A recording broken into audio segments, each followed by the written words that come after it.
آج ہم ایک تحریر کا جائزہ لے رہے ہیں۔ عنوان ہے نوکری زندگی کی چوری۔ دلچسپ عنوان ہے۔ جی، اور اس کا مرکزی خیال وہ کافی چونکا دینے والا ہے۔ یہ صرف یہ نہیں کہتی کہ نوکری وقت لیتی ہے، اچھا، بلکہ یہ کہ پورا نظام ہی، مطلب تنخواہ، ریٹائرمنٹ، یہ سب ایک طرح کا فریب ہے جو آپ کے زندگی کے بہترین سالوں کے بدلے آپ کو ملتا ہے۔ اوہ، تو یہ تو کافی سخت بات ہے۔ بالکل۔ تو آئیے دیکھتے ہیں یہ تحریر اس تجربے کو کیسے بیان کرتی ہے۔ جی ضرور۔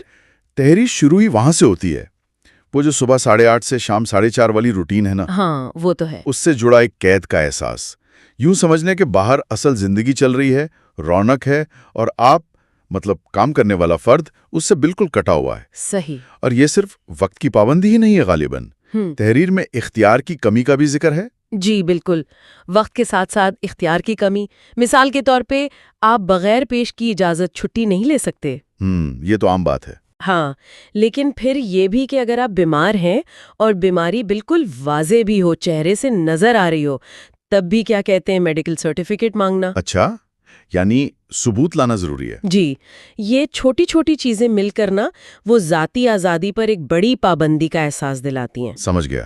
تو یہ جو طرز زندگی ہے، یہ فرد کی توانائی اور مزاج پر کیسے اثر انداز ہوتا ہے؟ تحریر کیا کہتی ہے اس بارے میں؟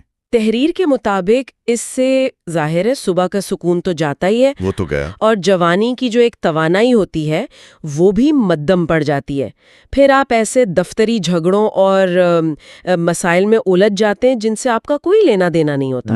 یعنی غیر ضروری چیزیں۔ بالکل، اور روز کا سفر، بس ٹائم پر پہنچنے کی بھاگ دوڑ، یہ سب ایسے ہے جیسے آپ نے اپنی زندگی کی رفتار کسی اور کے حوالے کر دی ہو۔ اس کے نتیجے میں پھر صحت پر کیا اثرات ہوتے ہیں؟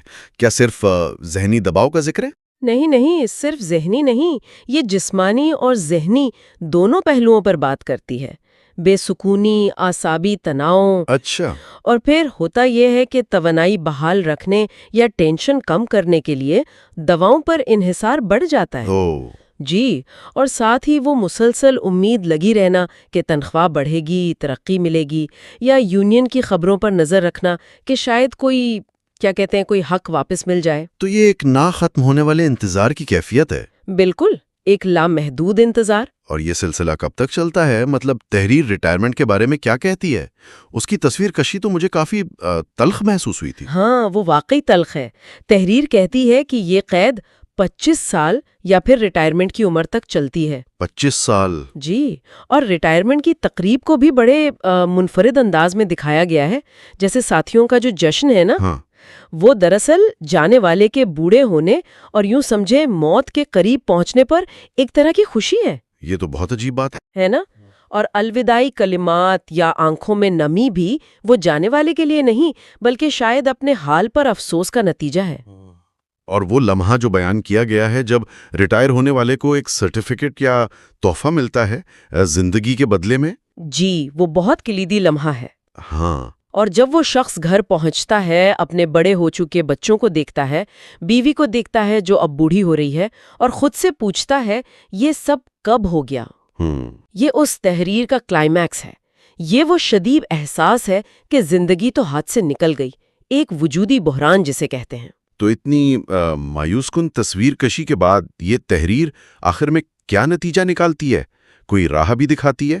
بنیادی پیغام تو یہی ہے کہ یہ جو روایتی نوکری کا نظام ہے، یہ اصل میں زندگی چراتا ہے، اور تنخواہ اس چوری کا مناسب معاوضہ نہیں ہے، بلکہ صرف ایک دھوکہ ہے۔ اچھا، تو پھر کیا کریں؟ مشورہ یہ دیا گیا ہے کہ انسان کو وہ بننے کی کوشش کرنی چاہیے جو خود کچھ کرتا ہے، مطلب جو اپنی زندگی میں فعال ہو، نہ کہ وہ جس کے ساتھ حالات پیش آتے ہیں، جو صرف حالات کا شکار بنتا رہے۔ یعنی انیشیٹو لینے کی بات ہے؟ جی بالکل، اپنی زندگی کا کنٹرول اپنے ہاتھ میں لینا۔ تو اس ساری گفتگو کے بعد میرے ذہن میں تو یہ سوال آ رہا ہے کہ اگر ملازمت کا یہ ماڈل واقعی زندگی کی چوری ہے، جیسا کہ تحریر کہتی ہے، تو پھر اس ڈھانچے سے باہر رہ کر جینے کا، ایک بامعنی زندگی گزارنے کا اصل مطلب کیا ہے؟